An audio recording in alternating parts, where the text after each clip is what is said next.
Hey guys, this is Dana, and this is episode number 47 of the Ask a Question Show, the show in which you ask a question about any type of narcissistic or otherwise abusive or toxic relationship or situation, and I, along with the rest of the community here, will do our very best to help answer it.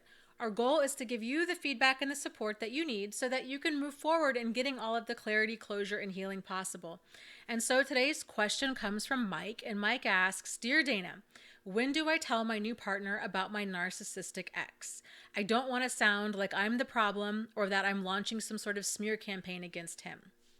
Okay, great question. So I would say you want to wait at least a month. And the reason I say that is because during that first month, it's important that you're using that time to really interview this new person, right? So dating is this whole screening process where you're finding out about them. You're finding out about their values and morals and ethics and goals and dreams and everything about them. And you're wanting to use that time to make sure that they're the kind of person that you want in your life. Because it's important that you value your time and your emotions and your energy. And so you'll find out kind of whether or not that person's what you're looking for within that month. And I think this is where a lot of us tend to go wrong is during that first month, we get really caught up with all these emotions. We move way too fast. We really overshare. And then it creates this false connection with somebody, right? And then we have either we get caught up in it and we kind of feel like that they're our soulmate, or we kind of get bonded to them artificially because we really don't know them. And then if they leave, then we just feel destroyed. And so that, of course, is not healthy. And so the solution to that is to just go slow, take things slow, and again, really value yourself, your time, your emotion, your energy. Because here's the thing. So if you don't wait that month, okay, there's three different things that can happen. So if you open up too soon about your ex and you say, yes, I was in this abusive relationship, yes, you are probably going to sound like you could potentially be the problem, or you could sound very negative. And it might not even sound like a smear campaign. I don't even know if regular, like I say, quote unquote, regular people would even be familiar with that terminology, but it's going to definitely sound like you're very negative, maybe bitter or jaded. And so you don't want to come across like that at all, right? So you don't want to scare them away. And so again, it's just going to be kind of developing that comfort and that rapport with the person to that level of you're feeling open enough to share with them. And again, I would wait a month. So the second reason you don't want to share too much too soon is because there's a chance, that they could also be it's another narcissist or a sociopath or highly manipulative in some sort of way, and that they could use everything that you're telling them about your ex against you. And so again, I speak from personal experience with this. I think a lot of people out there have had this happen. So if you're telling this new person all about, oh, well, my ex cheated and he lied and he stole and he used to, really yell. He was a yeller and he would call me all kinds of names. Well, this new person, if they're highly manipulative, if they're good at it, then they're going to make this great effort to come across as the exact opposite of what you experienced. And of course, which is again totally normal. It's normal for us to want to gravitate towards the opposite of what we just experienced pain with, right? So again, a lot of people, when they go about dating, they might have originally experienced more of like that overt narcissist, like that more of the obvious abusive person. They often find themselves in a relationship with a covert narcissist. And I really feel like this is in large part why, because the overt narcissists are like the obvious jerk face people out there, right? The covert ones tend to be a lot more charming. And so these are the more dangerous ones because they're the wolves in sheep's clothing. And so if you come across this covert one and you're just telling him everything that your ex did, he's going to say, oh, I really want you to trust me. And here, you can check my phone whenever you want to because it's so important to me that you trust me because you matter and I love you. And they're just going to tell you everything that you want to hear. And so you want to just kind of keep your cards close to your chest about what you went through, just because it takes about a month to really find out if a person is everything that they say that they are. Okay, point number 3. Okay, so let's say that they are this really fantastic person. You get a good feeling about them. You're super excited about maybe 3 or 4 dates in. You feel like, I really feel like we have a future.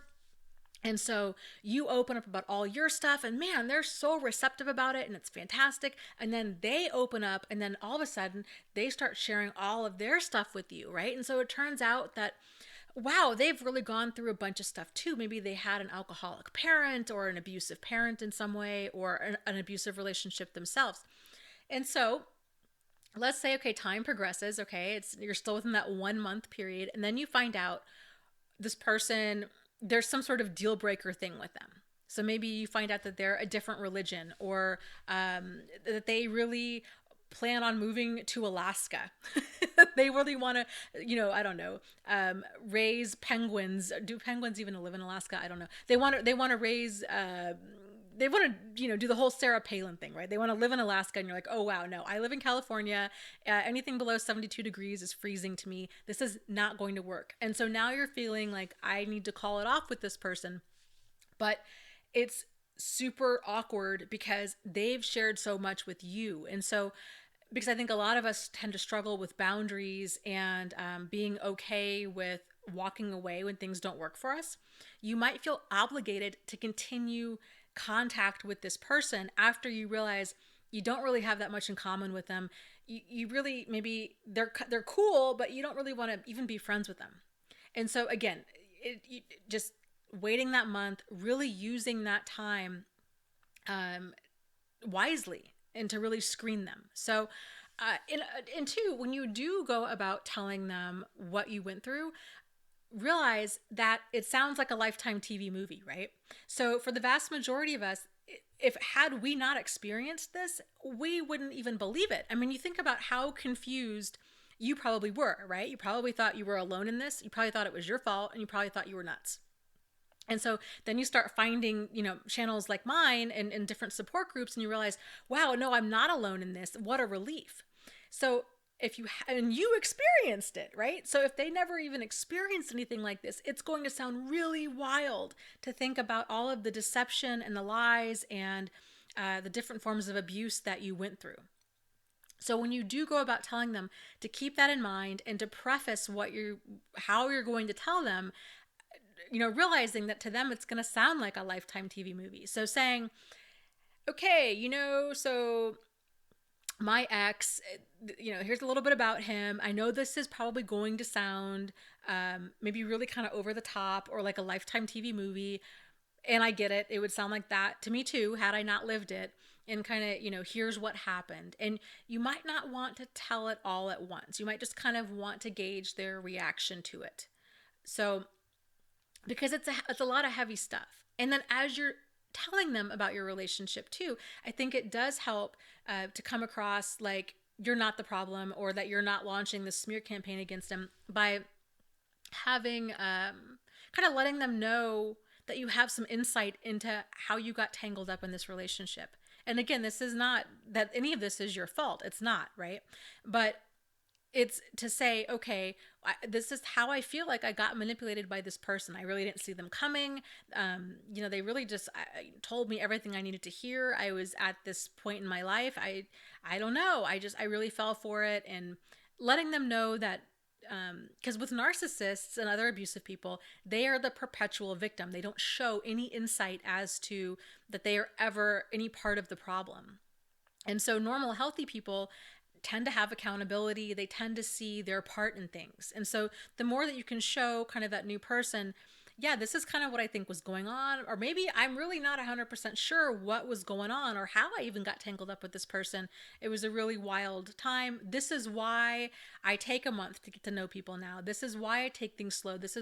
I really value myself. These are kind of the lessons I learned from this, and so on. So I hope that helps. I'll be really curious to see what everybody else has to say. And as usual, any questions, comments, concerns, frustrations, ideas, you know how to get a hold of me. My support group info is down below. And as always, lots of love to you guys.